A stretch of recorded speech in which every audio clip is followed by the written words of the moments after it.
এরে নবীর উম্মতের দল, মায়ার নবীর সাহাবী হযরত উসমান রাদিয়াল্লাহু তাআলা আনহুর দানের ব্যাপারে কে না জানে রে বাবা। আল্লাহর নবীর সাহাবী উসমান বিভিন্ন জায়গায় বিভিন্ন দেশে ব্যবসার জন্য যায়। ব্যবসা যখন শেষ হয়ে যায়, মায়ার নবী রাহমাতুল লিল আলামিনের সাথে সাক্ষাৎ না করে ব্যবসা থেকে ফিরে এসে মায়ার নবীর চেহারাটা না দেখা উসমান বাড়িতে ফেরে না, উসমান বাড়িতে যায় না। একদিন হঠাৎ মায়ার নবী মসজিদে নববীতে মন বেজার করে বসে আছে। মায়ার নবী মন খারাপ করে বসে আছে। হেরে নবীর উম্মত উসমান এসে জিজ্ঞাসা করতেছে, সালাম দিয়া জিজ্ঞাসা করতেছে, পয়গম্বর ও মায়ার নবী মনটা বড় বেজার, আপনার মনটা বড় খারাপ কিসের জন্য? আমি উসমান কি আপনাকে কোনো কষ্ট দিয়ে ফেলছি নাকি? আমি উসমানের থেকে আমি উসমানের থেকে কি আপনি কোনো কষ্ট পাইছেন নাকি নবী?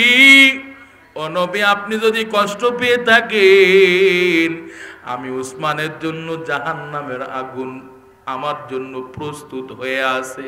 জাহান্নামের আগুন সহ্য করার ক্ষমতা আমি উসমানের নাই।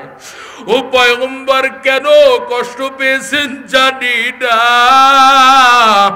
হেরে নবীর উম্মত, পাশে সাহাবায়ে কেরাম বসে আছেন। সাহাবায়ে কেরাম বলতেছেন, ও উসমান, আল্লাহর নবী তোমার প্রতি কোনো কষ্ট পায় নাই, তোমার প্রতি কোনো কষ্ট পেয়ে মন খারাপ করে বসে আছে, বিষয়টা এমন না। ও উসমান, মায়ার নবীর মনটা কেন খারাপ? মায়ার নবীর ওই যে জমিটা দেখতেছ, ওই জমিটা আল্লাহর নবীর বড়ই পছন্দ হয়েছে। আল্লাহর নবী ওই জমিটা ক্রয় করতে চেয়েছে, ইহুদির কাছ থেকে ক্রয় করতে চেয়েছে। ইহুদি 1 টাকার জমি পয়গম্বরের কাছে 10 টাকা চেয়েছেন। পয়গম্বরের কেনার কোনো সামর্থ্য নাই। এরে নবীর উম্মত, মায়ার নবী চিন্তা করতেছেন, 1 টাকার জমি আমার কাছে 10 টাকা চাইলো, আমি কেমনে ক্রয় করব? অথচ ওই জমিটা আমার বড়ই প্রয়োজন, জমিটা আমার বড়ই পছন্দ।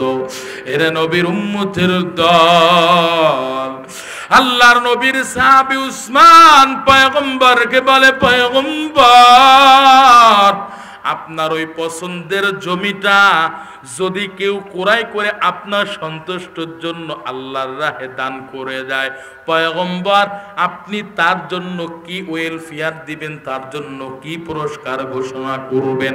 মায়ার নবী কয়, উসমান, আমার কোনো উম্মত, আমার কোনো সাহাবী যদি ওই জমিটা ক্রয় করে আমি নবীর সন্তুষ্টর জন্য দান করে দেয়, আমি নবী তার জন্য জান্নাতে 2টা বালাখানার দায়িত্ব গ্রহণ করলাম। এরে নবীর উম্মতের দল, উসমান বলতেছেন, পয়গম্বর, আপনার এই ওয়াদা যদি ঠিক থাকে, পয়গম্বর তো ওয়াদা খেলাফ করে না, কথা বলেন ঠিক কি না? উসমান দৌড়াইতে দৌড়াইতে সাহাবায়ে কেরামদেরকে নিয়ে ওই ইহুদির বাড়িতে চলে গেছেন। ইহুদিকে জিজ্ঞাসা করতেছেন, ও ইহুদি ভাই, আল্লাহর নবী কি আপনার সাথে জমি সংক্রান্ত কোনো কথা বলছে নাকি? বলে, হ্যাঁ। ও ভাই, আপনি জমিটা কতই বেচতে চেয়েছেন, বিক্রয় করতে চেয়েছেন? ইহুদি বলে, আমি ওই জমিটা 10 টাকার 1 টাকাও 1 পয়সাও কমে বেচবো না। উসমান বলতেছে, আপনার ওই জমির দাম তো 1 টাকা, তবে আপনি কেন 10 গুণ কইলেন? 10 টাকা কেন বলতেছেন?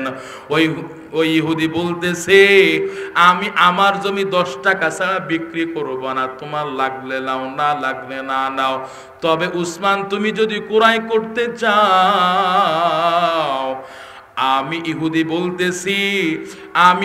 বলতেছি আমি তোমার কাছে 10 টাকায় বিক্রয় করব না, তোমার কাছে আমি 30 টাকায় বিক্রয় করব। এরে নবীর উম্মত, উসমান রাদিয়াল্লাহু তাআলা আনহু চিন্তায় পড়ে গেলেন। আল্লাহর নবীর কাছে চেয়েছিলেন 1 টাকার জমি 10 টাকা, আবার আমাকে দেখে ইহুদি 30 টাকা বলতেছে। কারণটা কি ইহুদি জানে? আল্লাহর নবী মুহাম্মাদের উম্মত, মুহাম্মাদের সাহাবায়ে কেরাম এমন ভালোবাসে, সাহাবায়ে কেরাম মুহাম্মাদের সাহাবীরা মুহাম্মাদের সন্তুষ্টর জন্য জীবন দিবে, প্রাণ দিবে, তবুও কোনো কষ্ট নিবে না। কথা বলেন ঠিক কি না? এরে নবীর উম্মতির দল, আল্লাহর নবীর সাহাবী উসমান চিন্তা করতেছে 30 টাকার জমি যদি 60 টাকাও চায়, 1 টাকার জমি 10 টাকার জায়গায় 30 টাকা চাইলে 30 টাকার জায়গায় যদি 60 টাকাও বলে, তবু আমি আল্লাহর নবীর সন্তুষ্টের জন্য 60 টাকা আমি ক্রয় করতে বাধ্য। আল্লাহু আকবার। এর ওসিলায় তো আল্লাহর নবী আমার সাথে ওয়াদাবদ্ধ হয়েছেন, জান্নাতের 2টা বালাখানার ব্যবস্থা করবেন, জিম্মাদারি নেবেন। এই লোভে মায়ার নবীর সাহাবী উসমান ওই জমিটা 30 টাকায় ক্রয় করে নিলেন। 30 টাকায় ক্রয় করার পর মায়ার নবীর দরবারে এসে হাজির। মায়ার নবীকে বলতেছেন, পয়গম্বর, আমি আপনার সন্তুষ্টর জন্য আল্লাহর রাহে ওই জমিটা আমি দান করে দিলাম। আল্লাহু আকবার।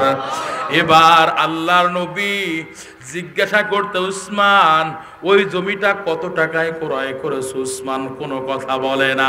আল্লাহর নবীর অন্যান্য সাহাবীরা বলতেছে, পয়গম্বর, আপনার উসমান ওই জমি 30 টাকায় ক্রয় করেছে। এটা শুনে তো আল্লাহর নবী আশ্চর্য হয়ে গেছে।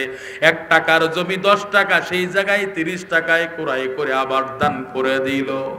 এরে নবীর উম্মতির দল, মায়ার নবী উসমানের প্রতি এত খুশি, কেমন খুশি হয়ে গেছেন, আল্লাহর কাছে 2টা হাত তুলেছেন। আল্লাহ, উপস্থিত সাহাবায়ে কিরামদের কিনে আপনার দরবারে হাত তুলেছি গো আল্লাহ, আমার সাহাবী উসমানের প্রতি আমি এত খুশি হয়ে গেছি। আল্লাহ, আমার সাহাবী উসমানের জন্য আল্লাহ আপনি জান্নাতের 2টা বালাখানা দান করবেন। আল্লাহ, ও মালিক, আমার সাহাবী উসমানের প্রতি আমি খুশি হয়ে গেছি।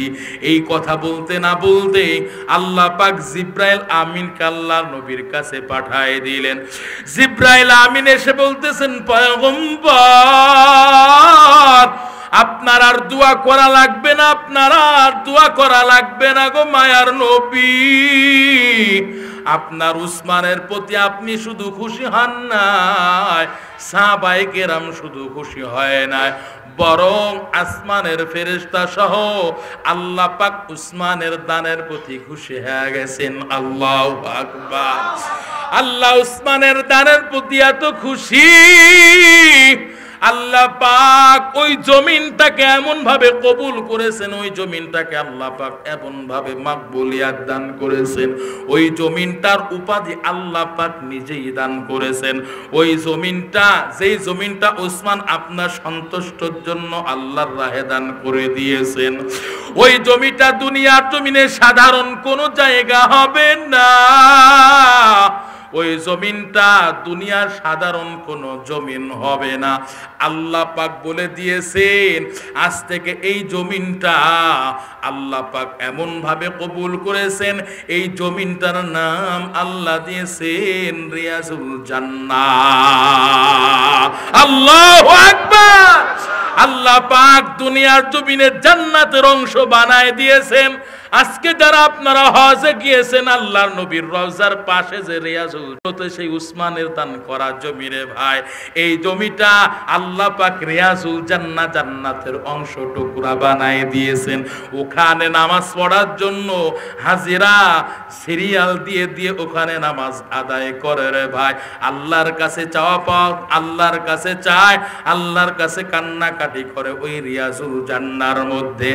আমি আপনাদের মধ্যে আল্লাহর ওই পাগল দেখতে চাই, আল্লাহ নবীর ওই সাহাবীর মতো, উসমানের মতো, আল্লাহর নবীর ওই সাহাবীর মতো দানশীল দেখতে চাই, যে হুজুর আমি আল্লাহ সন্তুষ্টির জন্য এই মসজিদে, আল্লাহর ঘর মসজিদে আমি 5,000 টাকা দান করব, মাত্র 5,000 টাকা দান করব।